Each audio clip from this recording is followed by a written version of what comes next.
Kamusta mga kapatid? Ako po si Kuya Ari and welcome sa ating YouTube channel, Kuya Ari's Collections.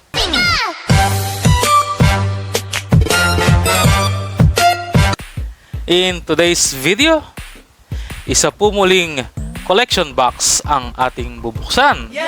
At ito po ay ang Rapid Strike Urshifu V-Box. Ayan. So, kung daw nagkakamali, Sword and Shield era itong Rapid Strike Urshifu V-Box. So, at kung hindi rin ako nagkakamali, malamang sa malamang, may kasama tong Battle Styles na booster packs. Kasi yun yatang Battle Styles, si Urshifu talaga ang kanyang parang ang kanyang featured Pokemon. Isang pula, isang blue. So nakita nyo, nawala yung card doon. Baka nalaglag na lang. Mukha naman siyang sealed. So baka yun nga, nalaglag na lang. Ano ba nilalaman ni Re? Okay, isang foil promo card, isang promo energy, isang oversized, 4 na booster packs. Okay, so ito yung energy, si Rapid Strike Urshifu, at yung Rapid Strike na malaki. Okay, so ano pang hinihintay natin? Sana naman hindi puro Battle Styles, no? Sana may iba rin. And again, Sword and Shield era, so hindi pa ako pinapanganak nito. De joke. Batang Scarlet and Violet ako.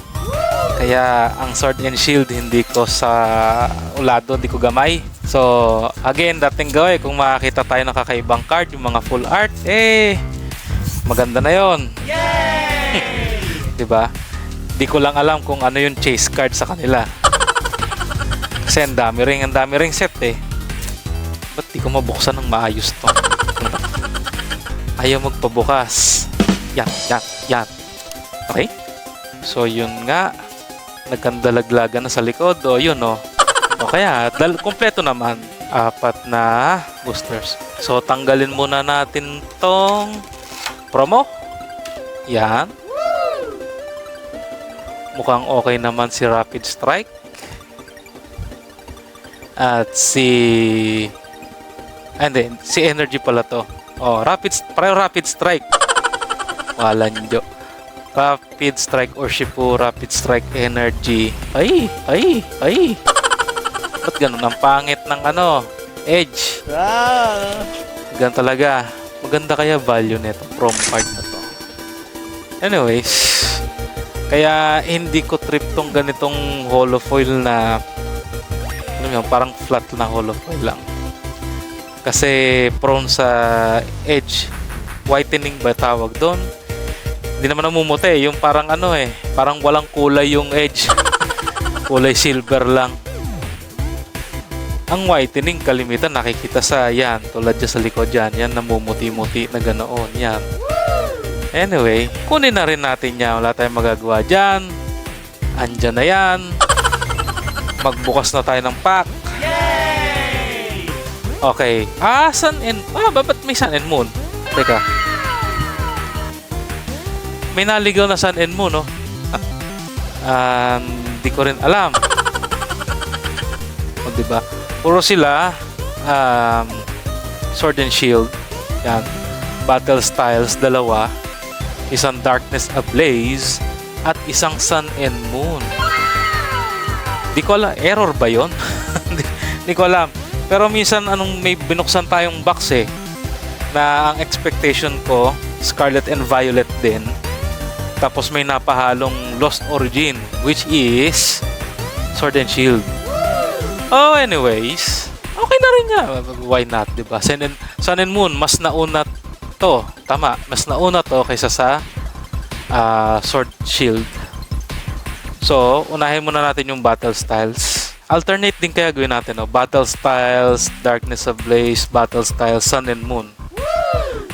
So again, batang Scarlet and Violet ako. Di ko masyadong gamay ang Sword and Shield. So, pag may nakita tayong maganda, ano na lang, assume na lang natin na mataas ang value nun. So, ganon. I-research na lang natin after. So, pack number 1. So, kakaibang code card uli.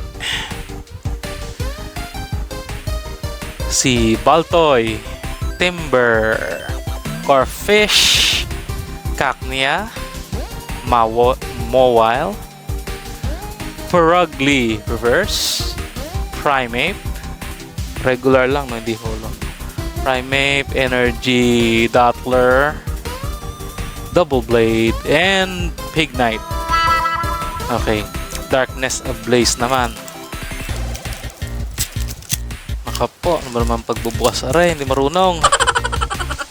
Ibang uri ng itsura ng code card na naman.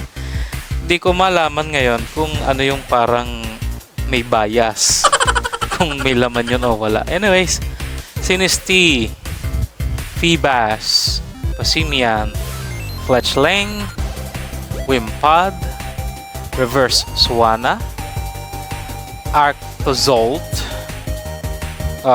Holo siya, Basic Energy, Rose, Simipour, and Lunatone. Saka mahirap sa Sword and Shield era, symbol eh. Sana niletter na lang nila tulad nung ano, in-abbreviate na lang. Or acronym ba tawag doon? Tulad ng mga PAF, TEF, TWM, MEW, mga gano'n. So, battle styles uli. Board card niya, ganoon. Di ko maintindihan kung ano yan. Kung may laman ba yan maganda, wala. Monkey, Sizzlipede, Baltoy, Timber, Corfish, parang sila rin yun Onyx Reverse, Aegislash, normal lang. Wala, pangit Hitmore, Tower of Darkness, Corina's Focus. Kasi pati si Corina napunta ron. And huli natin yung pinakaluma, Sun and Moon, Crimson Invasion. Clear yung kanyang flap pala, kung ano man yan. Ngayon lang ako nakita ng ganon. Transparent. Anyways, code card na nakabaliktad na may kulay green. Ewan ko kung yan ay nagbabadya ng maganda o hindi. Bala na. Bunnelby, Carablast, Spoink, Salandit, Monkey. Maganda yung kanyang pagka-reverse holo Kita nyo ba? Yes! Yes! Mas okay ito kaysa sa sa reverse holo ng Scarlet and Violet. Well, design wise, mas gusto ko yan. Beedrill Reverse, Houndoom, normal card. So malamang wala nang kwenta to. Devoured Field, Emolga, and Grumpy. So yun lang, no? Bukod sa promo cards, wala tayong nakuha maganda-ganda. Okay lang yan. Sabi ko nga, pagkokonti, siyempre, less chances. Bili kayo na isang booster box, ang mahal nga lang. Ang mahal nga lang. Lalo na yung makakukuha yung Sun and Moon. Baka may 10,000 may get. Di ko alam. Pahala na kayo maghanap ng presyo na. Anyways, so, ayan. Ang ganda-ganda naman mga promo cards. Okay na rin yan. So, sa susunod, baka makabawi tayo, makachamba, di ba? Malay na. Okay, ako po si Kuya Ari. Maraming salamat po sa panonood. Sa susunod pong muli, kita-kits!